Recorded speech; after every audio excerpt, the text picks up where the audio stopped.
Hey there, comic fans. I'm back to my usual Thursday night comic shop trip after a month or more of Wednesdays and whenever I could get there. And it was a big week this week. It's funny how that happens. After, I think it was last week, I only had 2 True Believers on my pull list. This week I've got 10 comics, and 9 of them from my pull list. One I picked up off the shelf. We'll start with the True Believers. The Other Hulks. This one was real cool. Looks like a bunch of short stories that meant... there we go. The Hulk, Chapter 1 from Marvel Atlas Comics, Monster Comic period. I guess, there we go. I Made the Hulk Live. Another story, story using giant monsters with Hulk in the title is what they did there. And then the other True Believers I got this week was Devil Hulk. I don't know when this one is from, because when you flip back to see the cover, it gives you the cover without any of the trade dress on it. But it's got Snake Eyes Part 2. Ron Garney and Sal Buscema art. Paul Jenkins writing it. So I find that interesting. That's why I got this one. The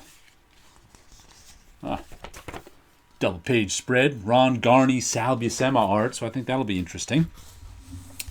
And then, the one I picked up off of the shelves, Gods and Gears #1 in a 4-issue miniseries.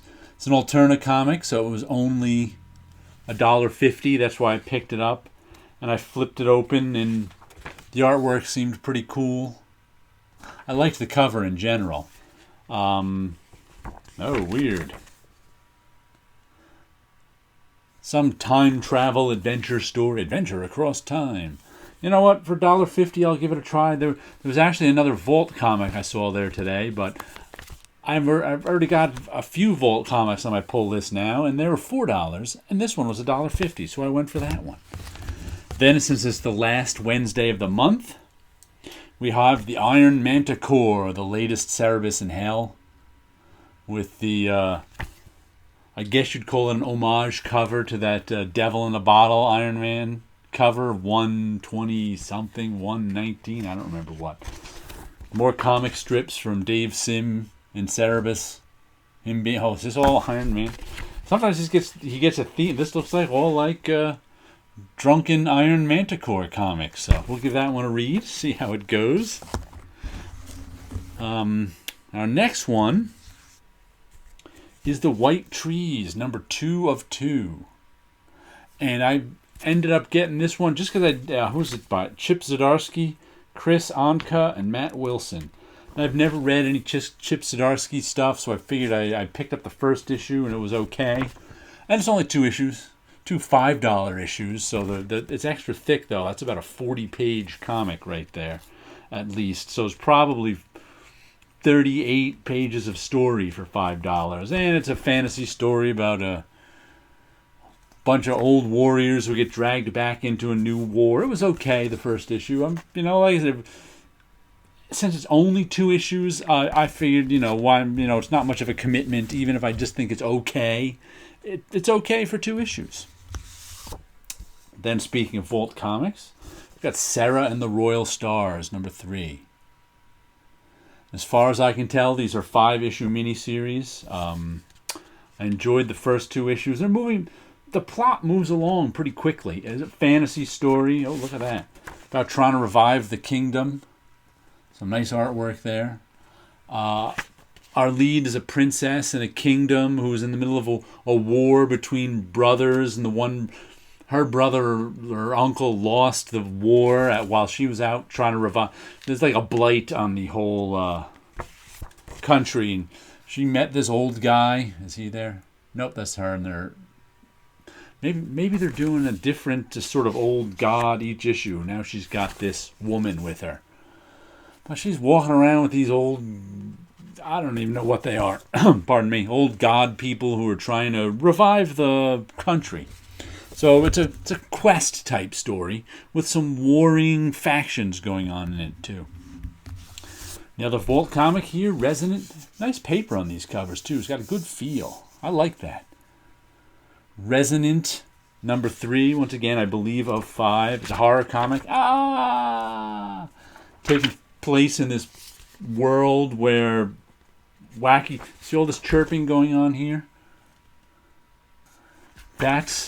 They're in this world where these waves come, which is some kind of sound, and it makes any bad thought you have in your head, you do. So like in the last issue, the girl wondered what her arm would look like without skin, so she started cutting herself, and these bugs, I guess it's the resonant frequency that makes you do it.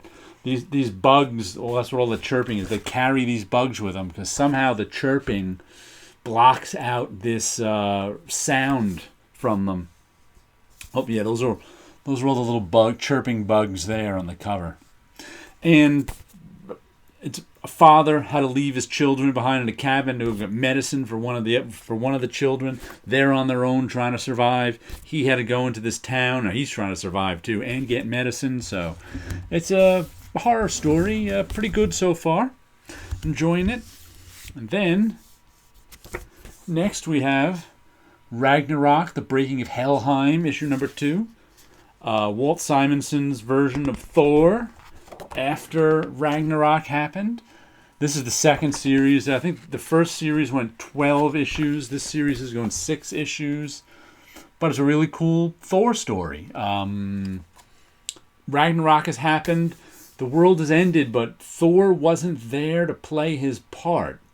So all the Asgardian heroes lost, but it was all the forces were supposed to cancel each other out and renew the world somehow. But instead, he wasn't there to play his part. His side lost, and the world fell into this death and destruction period. So he's coming back in this death and destruction period and trying to figure out what happened.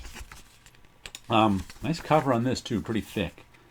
And let's see if there's the cover without it's only like a 22-page story, but they put stuff in the back to fill it out. The pencils on the cover, and Walt describing how he did things. So there's stuff there's some decent back matter in this one. For a $5 comic, there better be some decent back matter. Then next we have 5 Years number 4 by Terry Moore. Once again, this is all the Terry Moore verse converging together, all this different Rachel Rising, Echo, Strangers in Paradise, all colliding together, all the characters teaming up. Oh, lots of writing in this one. About they have 5 years to save the world from destruction, and that's what they're trying to do. Meanwhile, they're trying to raise their kids too, because the 2 characters from Strangers in Paradise have kids. Always good. Terry Moore stuff is always good. I've been buying his stuff since the 90s, and you can jump on a Terry Moore comic anywhere you want and have a good time. Next comes Brubaker and Phillips' Criminal. Once again, you can jump on any, you can jump on any series of theirs. It's always good stuff. This is issue 4 of a 5-issue story. I guess this one's going to be from her point. Each issue's kind of been a little different. The first issue was A Private Eye. Second issue was Teague, our main guy. The third issue was Teague's son, and they're all involved in the same story. And this is Teague's girlfriend at the time, right there. So I'm assuming this story is told from her point of view. There she is. And even the Phillips and Brubaker stuff, I don't like as much as other Phillips and Brubaker stuff. I like. It's good. The artwork's always top-notch. The writing's always top-notch. One thing I like about these issues, too, is the essay in the back. I don't know if everybody reads these essays, but I do. In the back, you always get an essay about some old pulp movie or book with some illustrations to go with it. I must say I really enjoy these essays. Oh, there we go. Ladybug, Ladybug. There's the essay. By Kim Morgan, illustrated by Sean Phillips. So you get these essays on some old noir movie. And I enjoy them thoroughly. There you go. 10 Let's show you a little artwork of mine, because I just finished something today. Dreams of Things, number 75. I finished this one.